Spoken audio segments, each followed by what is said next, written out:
Hi listeners, my name's Theo. I'm one of Bryony's producers. I'm just jumping in here to tell you that there is some fruity language in this episode, so it's not one I'd recommend listening to in front of your children.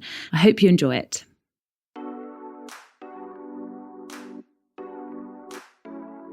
Yesterday I had a really healthy meal and I made sure I put extra veggies in the stuff, and then I had a packet of Rolos chaser, you know, and it's like it's only one packet that I'll admit to. This week's guest is one of the most magical people I have ever had the privilege of meeting. Donna Lancaster may not be a name you know, but it's my belief that the work she does should be available to all, perhaps as part of the national curriculum or as some sort of mental health version of the Duke of Edinburgh Award. Donna is a therapist who runs special retreats for people feeling sort of lost and all at sea. And 18 months ago, I was lucky enough to go on one. And the work I did that week was absolutely life-changing.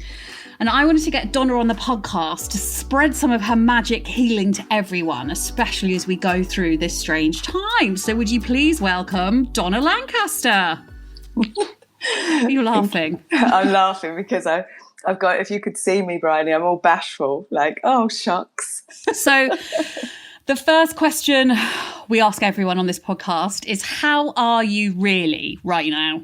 Yeah, it's a really good question. Right now, I'm feeling a bit nervous because I'm an introvert by nature. So to do something like this is always, you know, a challenge to me. But like you, I'm also very good at facing my fears. So I feel some nerves and a little bit of fear. And I also feel really grateful to be asked, to be honest. Yeah, so that's how I am right now. If you'd asked me this morning, I would have said something different, because this morning I felt really, really sad. My daughter's just had a baby, and it's that sort of sadness of the reality of the situation we're in, that I can't go and hold my newborn grandchild in my arms. So this morning I was feeling really sad, but I had a really good cry. I phoned a friend. I did the things. I practiced what I preach, and now I'm just feeling nervous about this conversation. Well, you don't have to feel nervous. I mean, no, I shouldn't. I know that I've made a mistake there by telling you not to feel a way that you feel, because I know you'd clarify, you'd pick me up on that, Donna. If we were at the retreat that you run is called The Bridge.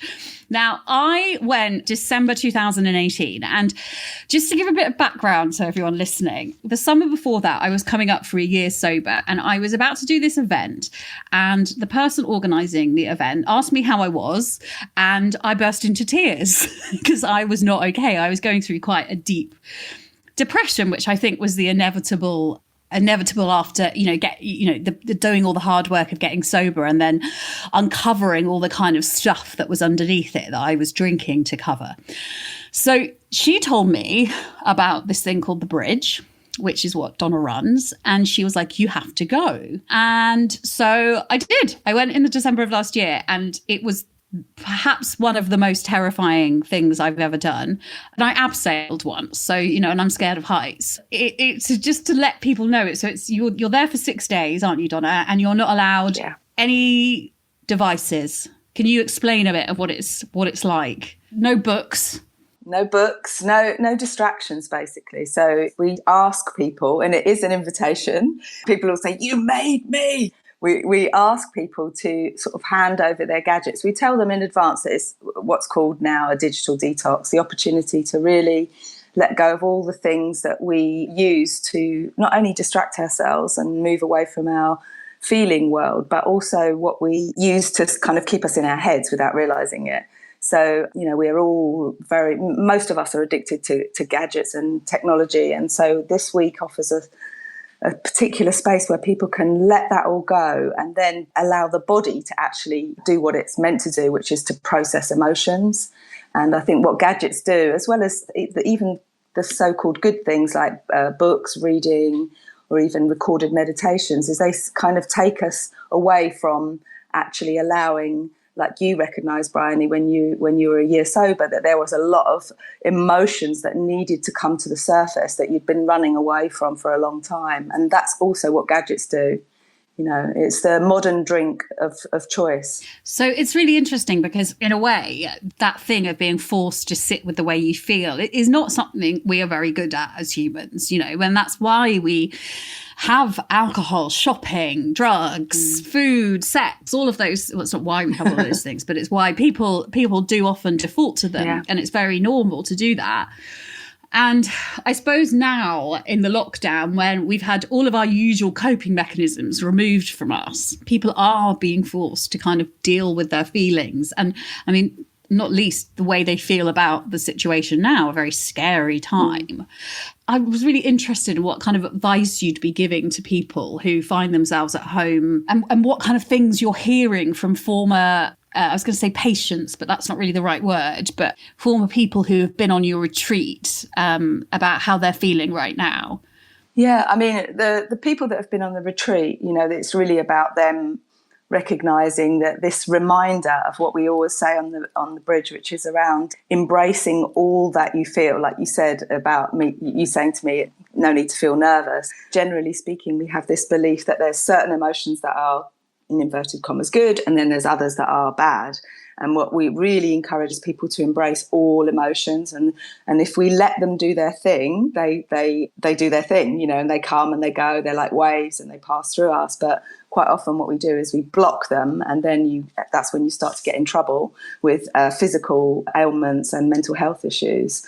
So the former bridge participants, what they've been really doing is trying to kind of sit with their feelings, trying to allow themselves to be in their fears and know that this is a natural reaction to what is actually one massive global loss, which is life as we know it. Life as we know it is over, and I mean that not in the Doomsville sense. I mean it as the way we functioned before this pandemic. That's no longer available to us, and so that brings with it inevitable feelings of loss. And what we do on the bridge, as you know, Brian, is we support people to be with and allow those emotions. Well, I was just going to say, you can't see me, which is the weird thing about doing podcasts, but I feel like there was something you just, sorry, I'm really emotional, something you just said there, which was that life as we know it has ended, not in a Doomsville way, but like that, to me, has just like hit the net, and I'm sort of crying here. It's really hit the nail on the head of what this feels like, and it sounds so like, I don't know. It sounds.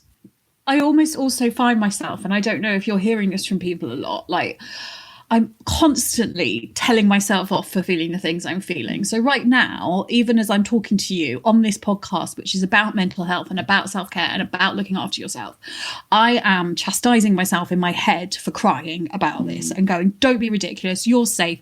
You have a home. You're not in hospital.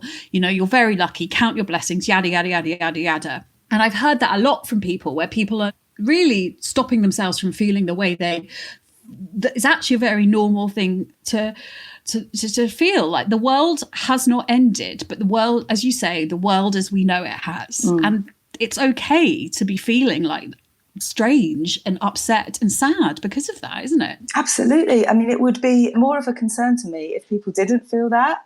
It's like what we're in, actually, on a personal and a collective level, we're in a period of grief. And if you've ever experienced a bereavement when somebody you love has passed away, you know that there's a whole range of emotional states that you go through, and sometimes within 10 minutes, going through all these different emotions over and over as you try to come to terms with that loss of that person that you love. And what we're going through is something much more on a global level, really, is that we're all in our individual little caves, if you like, in our homes, if you're fortunate enough to live in a home, but you are also going through something that is a collective experience, and that is, as I say, life as we know it. And I see that as this is a necessary time of coming together virtually. I always say alone and together. You might be physically alone, but you're definitely not alone energetically. And definitely we are so fortunate to have technology, most of us, that we can connect virtually like you and I are doing today, so that you can know that we're in this together. And it's definitely not something that I believe that we should be trying to suppress or stuff down or deny. And definitely when this is all over, what I really hope for people is that they are willing to give themselves the space to readjust and not just rush back into the busyness and all the things that perhaps they were doing before to avoid other feelings. Does that make sense? Yeah, no, it does. And the thing you're talking about grief, and until I came on the bridge, I always saw grief as something you experienced when someone close to you died, right? Yeah. And I didn't realise that grief is also, as you say, it's something you can feel for all sorts of things ending. And it doesn't have to be a person, although that's the way we are aware of it the most, but it can be a situation, a relationship. It can be, a job going or something, or leaving or choosing to leave a job. And so there is clearly going to be a lot of grief going on at the moment. People grieving loved ones, people grieving jobs and stability and security, people grieving just the normal freedoms that we've been allowed. Absolutely. You've been doing kind of global grief events online through your Instagram. I have. Can yes. you talk to me a bit about those and how they work? Yeah, sure. So they're free online events where I'm encouraging people to come together virtually, as I was saying, to collectively allow themselves to release their emotions about what's happening in our world. So the first one we did was very much looking at the virus and how we feel about the virus towards this pandemic, etc. In this event, we encourage people, it sounds a bit wacky, but it was actually really powerful for many, many people, as we encouraged them to write a letter to the virus. And in this letter to really say how terrified they are or what is true for them, how angry they might feel, or how afraid, whatever is true, but to really get it down in a handwritten letter. And so these letters alone brought up so much emotion for people that, if you don't let that release through the body, where does it go? It goes into, like I said, illness, be that mental illness or physical illness. So we encourage people to write these letters in advance. Then we came together online, and then we had some visualization to prepare people to give themselves permission to grieve. And then we went off into our private living rooms and we did the shaking or dancing, if people don't know the shaking, where you, what I call grieve with your whole body. So you read the letter to the virus and then you really had a real massive release using your body and your voice. Okay, so I'm going to come back to the shaking in a moment, because what I want to say to everyone listening who might be thinking, what on earth? And we're writing letters to viruses. I am a cynical old hack. And when I turned up at the bridge, I was like, what the fuck is this? Like, what do you want me to, and I'm not going to go into some of the things we had to do, but I was totally out of my comfort zone. I threw up into a waste paper basket. I so couldn't deal with some of the things you asked us to do. Yeah. But I can see how amazing and how transformational they are. So as a cynic, I would like anyone listening who maybe, and then there's probably a lot of people listening who are totally down with this and who do this kind of stuff anyway. But in case you're thinking, I want to kind of just let you know the best way, because also the way I feel about it is that you could just try it. What's the worst thing that happens? No one's going to see you. You know what I mean? We're all alone in our houses. Yeah, absolutely.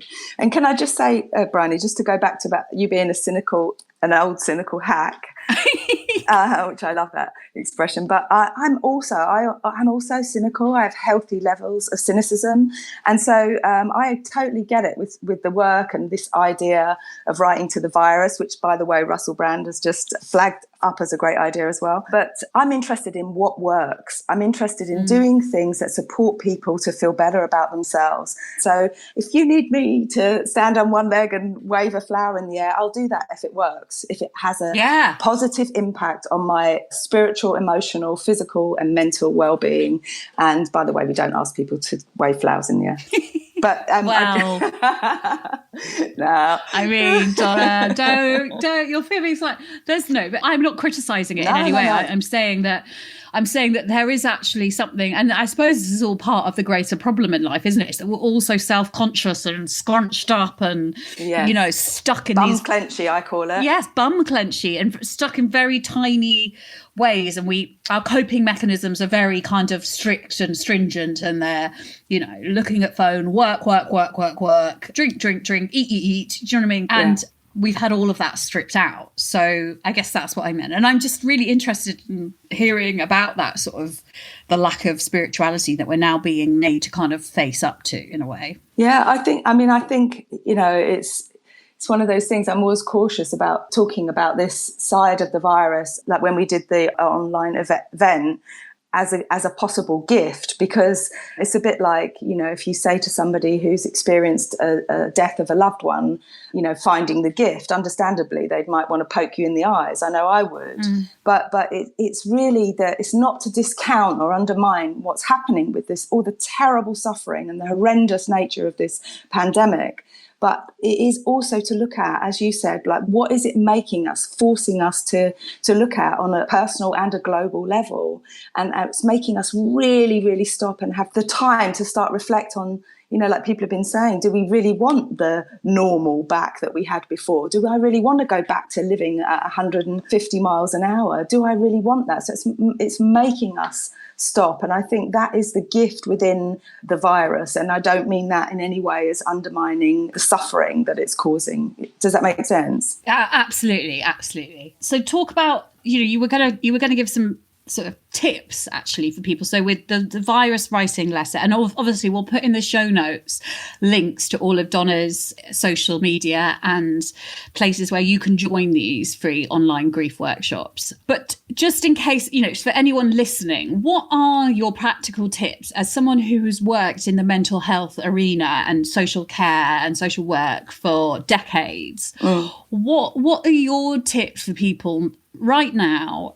They're at home, they're in lockdown, and we're going to be in lockdown for a while more. And it's bizarre and it's strange. And 1 minute, as you say, you might be feeling very sad. And the next, it's like, oh my God, I've just found a bottle of Dettol down the back of the sink. I'm high as a fucking kite. Do you know what I mean? We're talking about like 4 seasons in one day levels of emotions. Yes. That's just me personally. I mean, I'm not. I'm speaking for, I'm sort of just imagining that everyone else is feeling like this. But already within this podcast, I've sobbed and now I'm kind of like rallying. What are your tips to people listening at home, how to cope and how to use this time actually as a gift, as you say, and to their best? Well, the first thing I would say is that it's really to be able to, and this is not easy for everyone, Bryony, I know this, but to be able to recognise and normalise these immense tsunami of feelings that people have, the huge waves that come over us of intense sadness, etc., to recognise them and label them as what they are, which is grief. And as you said earlier, grief isn't just about bereavement. It's grief in its definition is a natural reaction to any kind of loss. It's a natural reaction to any kind of loss. And so we are losing all the things you said before, our freedom, a connection to our families, our friends, our sense of financial security, safety. These are all like mini deaths.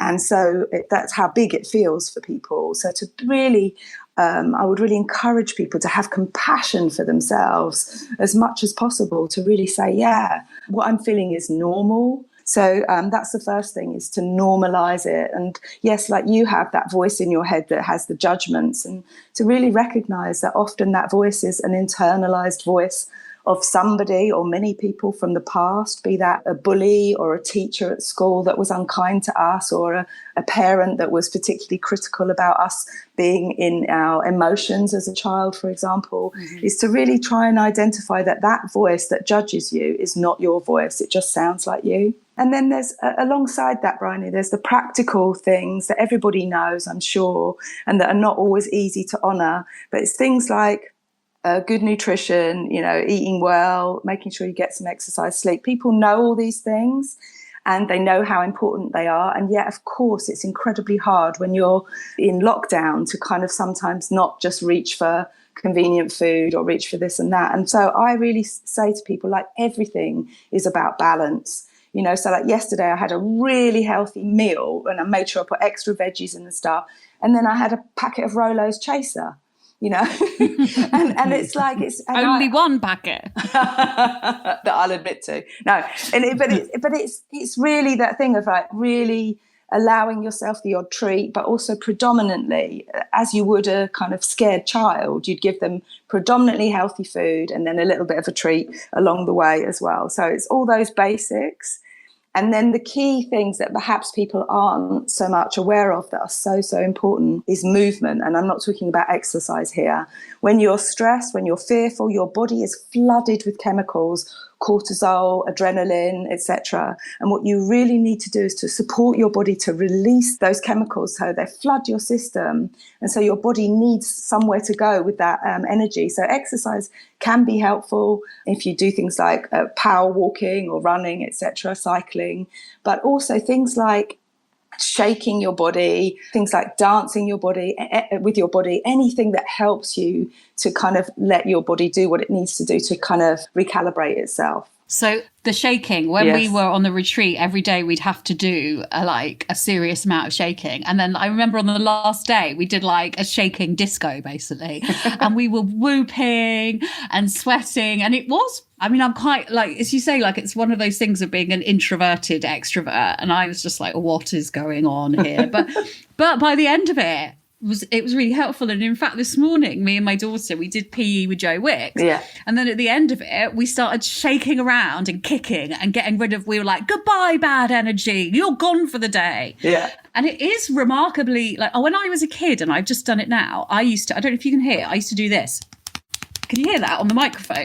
With my fingers. This is me clicking my fingers in a weird way. And I'm sure it was me trying to dispel all my anxiety and stuff. Yeah. So it does work. Absolutely. And you think about how many people, when they're nervous and they jiggle their legs, then their leg goes when they're sitting down and they're jiggling. And that is the body trying to discharge energy. So we can support ourselves by getting up off the sofa and actually really shaking or putting some music that you love on, and just like you say, having a really good dance or a shake. That's really, really powerful. So shaking, yeah, letter writing, yeah, acknowledging your feelings, yeah, allowing your feelings, yeah, knowing that when you actually go through emotions, you go through a situation. So they're Absolutely. a useful mental, physical thing that allow people to process things. Absolutely. It's there for a reason. You know, our emotions are there for the reason, and they're really trying to guide us. And we've just got so used to what I call neck up living, which is where the gadgets come in again, that we've forgotten our own body's wisdom. And the body is so wise, Bryony. And it's even, as you and I both know, and I suffered from what was labelled as depression for many years, and I had a breakdown in my 30s. And we know that our bodies eventually will go, you're not doing this anymore. In my case, living a lie. And so my whole body just basically brought me to my knees, literally, in a ladies' toilet at work. Couldn't be somewhere classy. When you say living a lie, can you talk about, is that something you want to talk about, or rather not? Yeah, sure. So in my case, I was living a lie of pretending to be, again, coming back to this denying emotion. So I was working a lot in child protection. I was working a lot in women's prisons and women's refuges, and I was pretending that I was okay. So I was trying to show people, you too can be okay. And actually inside, I felt like I was, what I always call it, it was like a terminal sadness that was slowly eating me alive. And so I was not being authentic, even though I was teaching authenticity. And so eventually living that lie every day, which is a lack of inner and outer alignment. So I was pretending on the surface, like many people do, to have one face for the world. And then inside I felt something very, very different. So my inner and outer alignment, they weren't aligned. It was misalignment. And so then eventually, from living what I call a lie, a fake existence, a false sense of self, over and over, telling that lie to the world and myself for so many years, eventually my body just gave up, and I literally had a panic attack, collapse, and it was like my body's wisdom took over. It's like, you're not living this lie anymore.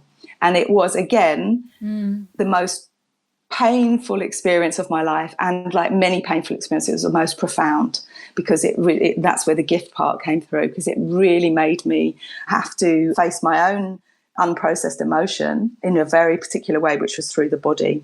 I think it's also, though, it's an amazing, I think one of the things I learned on the bridge was that a lot of growth happens in the dark. Totally. We think growth happens in the light. And I remember, I mean, I won't go into too much of what we get in, because obviously a lot of it, well, it was all incredibly personal and private, but and I'm sure a lot of people listening to this podcast will know, I've had a very, very long battle, quote unquote, with obsessive compulsive disorder that has more or less dogged my life since I was about 12. And I remember you saying to me, you can let OCD go now. It's served you, and it's kept you safe in many ways. And it was the first time I'd ever looked at obsessive compulsive disorder, not just as an illness, a mental illness, which it is, but as a way I had tried to cope with life. It was like a safety mechanism gone wrong. Yeah. And the realizing that was like, it was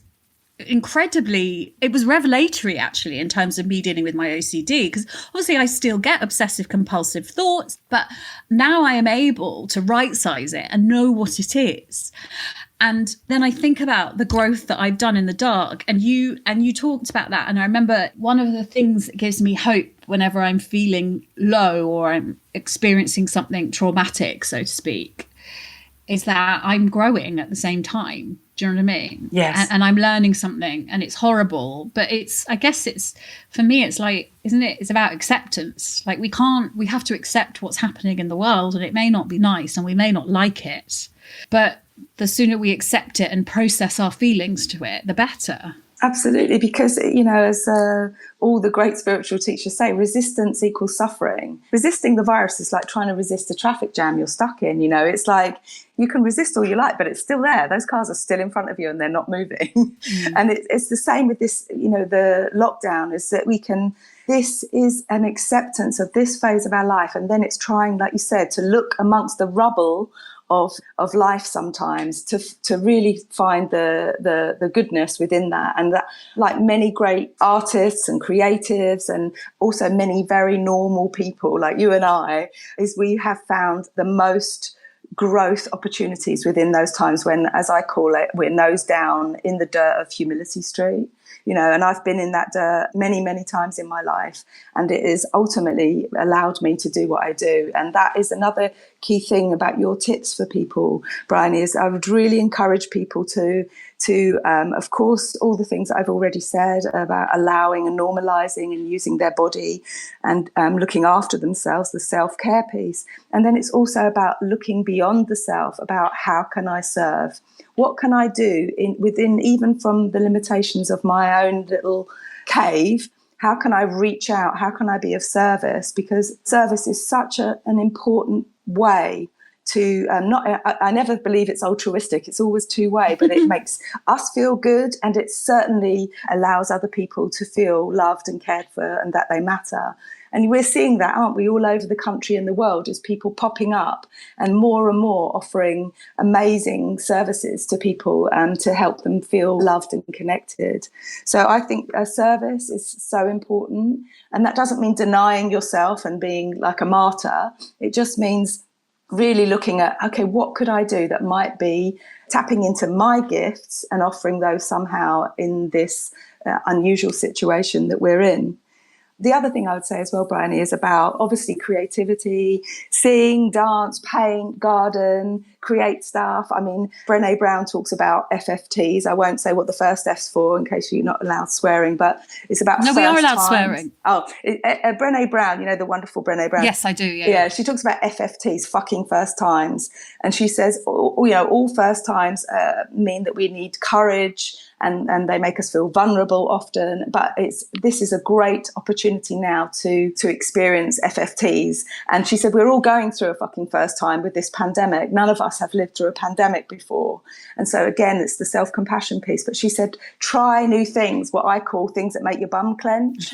And so my one of the things I'm doing, which also is the creativity piece, is I'm baking a cake today. Now, it doesn't seem like that's quite, you think, how's that going to make your bum clench? But I had a really traumatic experience at school. It sounds laughable, but actually really I was so vulnerable at school that it really affected me, as it does with lots of children when they haven't got a strong sense of self.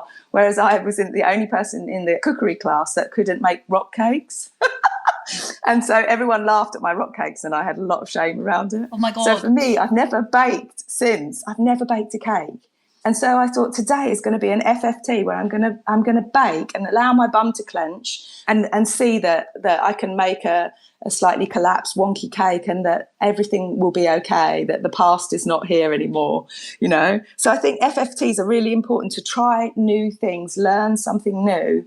And if there's something that you haven't You could learn Spanish or you could do baking, but also if you've never learned about yourself, if you've never studied your own inner world, now is the time to start to read the books, listen to podcasts, understand how you function so that you can be more compassionate with yourself. We're all doing the best we can, Bryony, and some people have really low levels of inner resilience.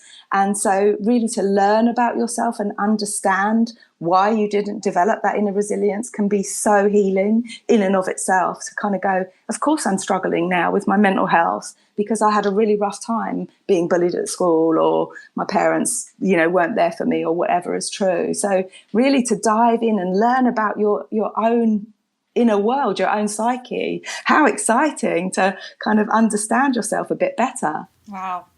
I'm feeling so inspired by chatting to you today, Donna. It's taken me back to the bridge, which was just such an amazing experience. And I know that you do a lot in trying to bring your work to everyone. And I hope that today we've been able to share a bit more of it. Do you know what would be amazing, Bryony, is that we have a documentary was made about the bridge called Loved.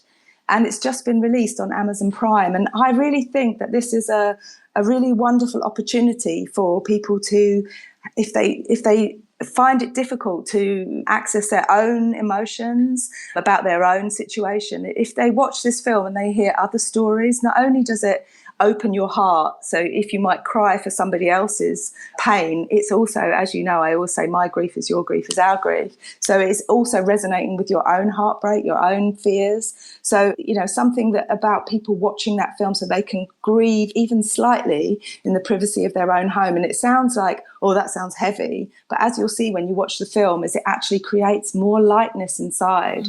Because like when I had a big cry this morning, afterwards I'm like, oh, I feel so much lighter today now that I've allowed myself to have a really, really good soul. But also just to flag up that with these free online events, we're doing weekly sessions, which are to support people on things like inner resilience, listening to the body during troubling times, all different subjects each week. And then the grieving events as well. But they are free, but we're trying to raise money for NHS workers so that we can try to fund some NHS workers to do the bridge, because let's face it, they're going to need it once we get through this. Yeah. And I do hope that one day the bridge is something that all kids are made to do before they leave school. I think it would really stand everyone in amazing stead. Donna, thank you so much. Oh, thank you, Bryony. You're going to have to WhatsApp me a picture of the cake, please. I'm also a terrible baker. So I will overcome my shame if it's a bit collapsed. All that matters is it tastes good, I think. That's all that matters, right? Absolutely. Sugary. Before you go, I just wanted to tell you about something we're doing here at the Telegraph. We've launched You Are Not Alone, a collection of inspiring stories showcasing community spirit and helping you to stay connected to others. One of my favourite parts of it is our resident psychologist, Linda Blair, sharing her daily dose of calm, tips that will help you slow things down in this fast-moving situation. Social connectivity is more important now than ever, so click on the link in the show notes for more details. If you've been affected by anything we've talked about in our podcast today, the following organisations offer free and confidential support over the phone. The Samaritans can be reached 24 hours a day, 7 days a week on 116 123. Or you can contact the mental health charity Mind for advice on a range of mental health issues. Their phone number is 0300 123 3393. That's 0300 123 3393. They're accessible 9 a.m. to 5 p.m, Monday to Friday, excluding bank holidays. Then there's Young Minds, who provide support if you're a parent or carer worried about a child's welfare. They're on 0808 802 5544. That's 0808 802 5544. If you prefer text support, Shout is a 24/7 UK crisis text service available for times when people feel they need immediate support. By texting Shout to 85258, a texter will be put in touch with a trained crisis volunteer who will chat to them using trained techniques via text. And remember this, you are not alone.